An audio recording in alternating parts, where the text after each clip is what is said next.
Ok, plongeons ensemble dans ce dilemme profondément humain, le choix entre ce qui nous fait du bien là, maintenant, et ce qui est véritablement bon pour nous.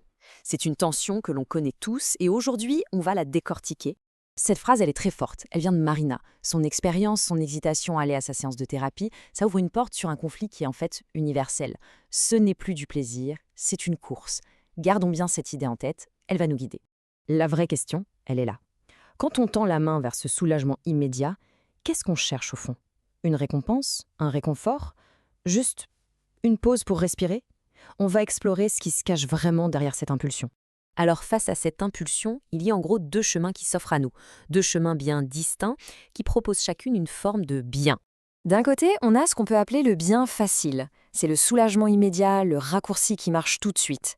Le problème, c'est qu'à la longue, ça nous épuise, ça nous vide. Et de l'autre côté, il y a le bien véritable. Alors lui, c'est vrai, il demande peut-être un peu plus d'effort au début, un peu plus de présence, mais c'est celui qui nous nourrit et nous remplit vraiment sur le long terme. Et là, attention, c'est un point absolument crucial. Il ne s'agit pas de volonté ou de faiblesse morale, pas du tout. Quand notre système nerveux a été bousculé par des épreuves, par du stress chronique, ce bien facile devient une stratégie de survie. C'est un mécanisme appris et le simple fait de le comprendre, ça change tout. Ce combat intérieur, ce tiraillement, ce n'est pas du tout un truc nouveau. En fait, ça fait des siècles que les philosophes se penchent sur la question, et ce qu'ils en disent est incroyablement éclairant. Ça remonte jusqu'à la Grèce antique, avec Aristote et son concept d'akrasia. C'est un mot un peu savant pour décrire une chose qu'on connaît tous par cœur, savoir ce qui est bon pour nous et pourtant faire le contraire. Un conflit entre ce que notre raison souhaite et ce que notre désir immédiat réclame. Et bien plus près de nous, des penseurs comme Amartya Sen ou Bernard Stiegler nous montrent que la question n'est pas juste pourquoi ce mauvais choix, mais plutôt quelles sont les conditions qui permettraient d'accéder au bien véritable. Bon, après la philosophie, passons à la science. Allons jeter un œil sous le capot pour voir ce qu'il se passe dans notre cerveau. Parce que lui aussi, il a sa propre logique, et elle est puissante. Et voilà, on a l'explication parfaite de la fameuse course de Marina. Le circuit de la dopamine, ce n'est pas, comme on le croit souvent, le circuit du plaisir. Non, c'est celui de l'anticipation du plaisir. Il nous pousse à vouloir plus. Le plaisir est à peine arrivé que notre cerveau court déjà après le suivant.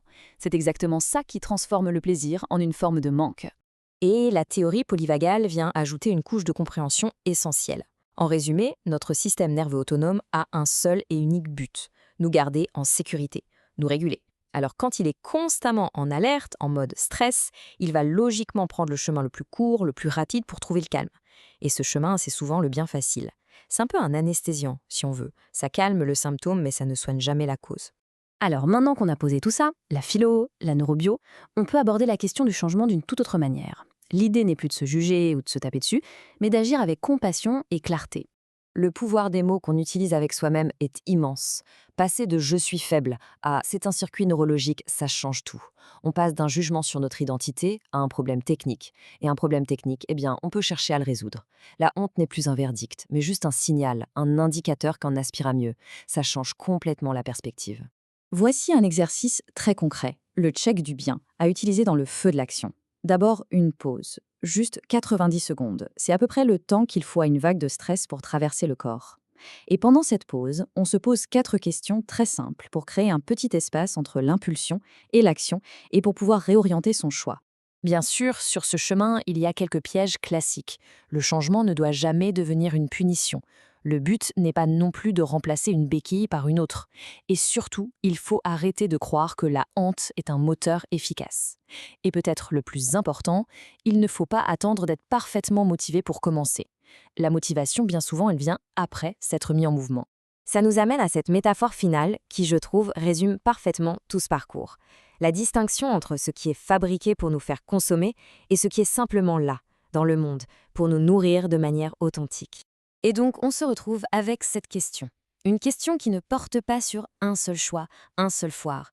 Non, elle porte sur la direction globale qu'on a envie de donner à sa vie. Le chemin facile et immédiat du distributeur ou celui peut-être plus long qui mène à la source, à la rivière. Comprendre tous ces mécanismes, c'est vraiment la première étape. Mais ce chemin vers le bien véritable, on n'a pas à le parcourir seul. C'est là que des approches, comme celle d'Antegra, peuvent faire une vraie différence. En proposant des formations, une préparation et un accompagnement, elle donne des outils très concrets pour, en quelque sorte, réapprendre à son système nerveux le chemin de la sécurité durable, pour nous aider finalement à choisir la rivière plutôt que le distributeur. Pour de bon.